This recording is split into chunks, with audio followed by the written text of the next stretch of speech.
رسول الله وعلى آله وصحبه ومن تبع هداه، أما بعد، فهذا هو المجلس الثالث والثلاثون من التعليق على أخلاق العلماء للآجري. كان هذا في ليلة الأحد 5 من شهر رجب لعام 46 بعد 400 من الهجرة.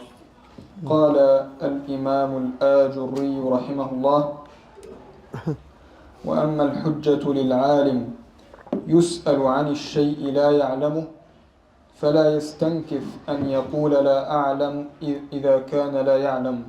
وهذا طريق أئمة المسلمين من الصحابة ومن بعدهم من أئمة المسلمين، اتبعوا في ذلك نبيهم صلى الله عليه وسلم، لأنه كان إذا سئل عن الشيء مما لم يتقدم له فيه علم الوحي من الله عز وجل يقول لا أدري. وهكذا يجب على كل من سئل عن شيء لم يتقدم فيه العلم أن يقول الله أعلم به ولا علم لي به، ولا يتكلف ما لا يعلمه، فهو أعذر له عند الله وعند ذوي الألباب. طيب، يعني هذا قد سبق وتكلمنا عن هدي السلف في قولهم لا أدري إذا سئلوا عن مسألة لا يعرفون دليلا لها.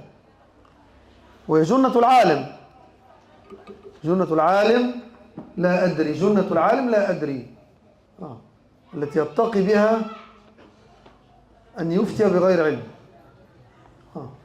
وذلك كما قال الشعبي لا أدري نصف العلم، كما قال عبد الله بن وهب المصري لو أحصينا ما قاله مالك بن أنس، أي في مقولة لا أدري، أي إذا أحصينا قول مالك بن أنس لا أدري لملأنا به الألواح. هذا يدل على أن أئمة الإسلام من أئمة السلف الصالح كانوا أشد الناس خشية أن يفتوا بغير علم، فكان ليس صعبا عليهم أن يقول أحدهم لا أدري، بخلاف هؤلاء المتعالمين في هذا العصر من رويبضة الإنترنت، اللهم بارك، هو الذي يتبرع بالفتوى حتى قبل أن يسأل، كأنه صار هو من كبار العلماء. يعني هو مشكورا غير مأجور إن شاء الله، هو مأجور بلا شك، يتبرع بالفتوى. ويعني كما يقول يثني عليه أصحابه الجهلة. الله المستعان. ثم ساق بسنده عن عبد الله بن عمر رضي الله عنه قال: جاء رجل إلى رسول الله صلى الله عليه وسلم فقال: يا رسول الله، أي البقاع خير؟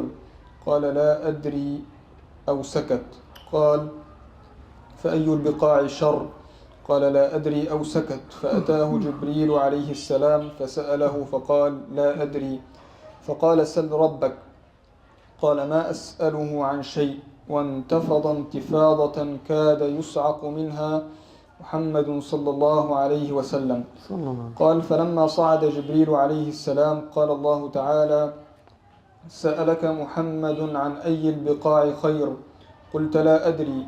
وسألك عن أي البقاع شر؟ قلت: لا أدري. قال: فخبره أن خير البقاع المساجد وشر البقاع الأسواق. هذا الحديث، هذا السياق، يعني تكلمت عنه خلال كتابي أتعصب للشيوخ، والذي أذكره أنه كان بهذا السياق منكر من جهة السياق، لكن أصل الحديث ثابت في قوله صلى الله عليه وسلم: خير البقاع المساجد وشر البقاع الأسواق. لكن مسألة هذا الحوار الذي جاء فيه أنه صلى الله عليه وسلم قال لا أدري لما سئل عن أي البقاع خير أو شر، هذا الذي قد يكون فيه نكارة، لكن المعنى بلا شك ثابت في يعني عدة آثار عن الصحابة والتابعين، مما قد جمعتوه في تعصب للشيوخ. منها ما ذكره المصنف من قبل ويذكره الآن كذلك.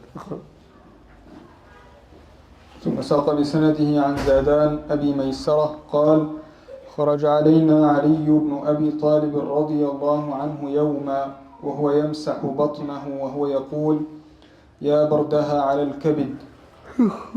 سئلت عما لا أعلم فقلت لا أعلم والله أعلم. وهذا أثر صحيح. نعم، هذا أثر صحيح عن علي ويبين مدى ورع علي رضي الله عنه. نعم.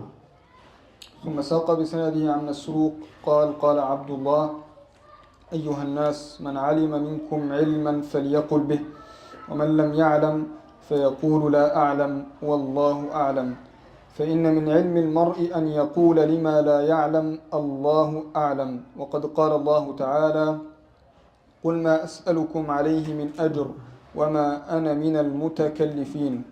وهذا الأثر في الصحيحين رجل البخاري ومسلم وحجة بلا شك، حجة في هذا الباب. أنه عليه أن يقول لا أعلم إذا لم يكن يعلم أو يقول الله أعلم. طيب. ثم ساق بسنده عن نافع عن ابن عمر أنه سئل عن أمر لا يعلمه فقال لا أعلمه. لا بأس، انظروا هذا عبد الله بن عمر قال لا أعلم، ما المشكلة أن يقول لا أعلم؟ لن ينقص من قدره. نعم تفضل. ثم ساق بسنده عن عطية قال جاء رجل إلى ابن عمر يسأله عن فريضة هينة من الصلب فقال لا أدري. نعم، عن فريضة هينة من الصلب فقال لا أدري. فقام الرجل فقال له بعض من عنده ألا أخبرت الرجل؟ فقال لا والله ما أدري. الله أكبر. انظروا إلى عبد الله بن عمر رضي الله عنه وأصر والله لا أدري. سبحان الله، شتان بين هؤلاء العظام وبين هؤلاء الرويبضة السفهاء. تفضل. فريضة هينة هنا من المواريث. نعم، سألوا عن مسألة من المواريث. نعم، هذا الذي يظهر الصلب اللي هو يتعلق بالعصبة. نعم. طيب. ثم ساق بسنده عن يحيى بن سعيد قال سئل ابن لعبد الله بن عمر عن شيء فلم يكن عنده جواب فقلت إني لأعظم أن يكون مثلك ابن إمام هدى يسأل عن شيء لا يكون عندك منه علم. فقال أعظم والله من ذلك عند الله وعند من عقل عن الله عز وجل أن أقول بغير علم أو أحدث عن غير ثقة.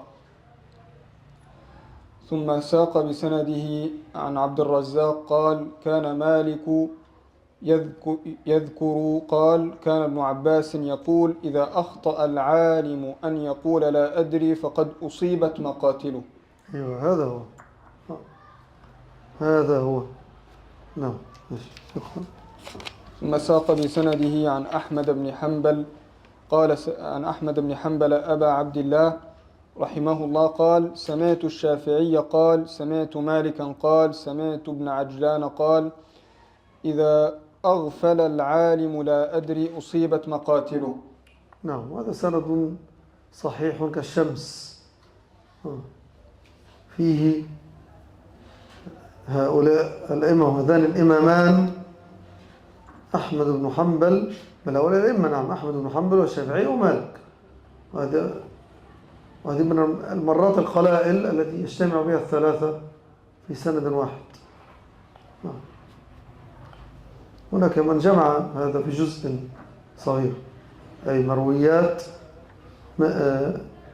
أحمد عن الشافعي عن مالك. تفضل.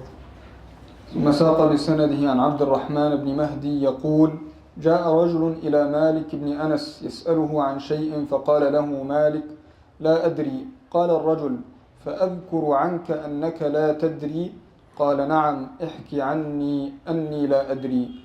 هذا الأثر يعني أوردته في تعصب للشيوخ برواية أخرى، وصحيح أنه يعني هذا الرجل الذي جاء إلى مالك بن أنس قال جئتك من مسيرة 6 أشهر. يعني رجل جاء ماشيا في الغالب على الأقدام مسافرا إلى مالك في المدينة كي يسأله عن مسألة، وإذ بمالك يقول لا أدري. وقال الرجل تعب ويجب أن أفتي بأي طريقة وتصرف. لا، هو قال ما أدري هذه المسألة. فأعاد الرجل السؤال، أو قال له ماذا أقول لقومي؟ فرجعت إليهم وقال لهم جئتكم من عند إمام أهل المدينة الذي سافرت إليه أو وسرت إليه 6 أشهر ثم يقول لي لا أدري. فأكد عليه مالك قال قل لهم لا، قل لهم مالك، هذا في رواية، قال لا أدري. مالك قال لا أدري. وانتهت المشكلة. نعم. قال الآجري رحمه الله: من تخلق بهذه الأخلاق كانت أوصافه تلك الأوصاف التي تقدم ذكرنا لها. صلى الله على محمد وآله وسلم.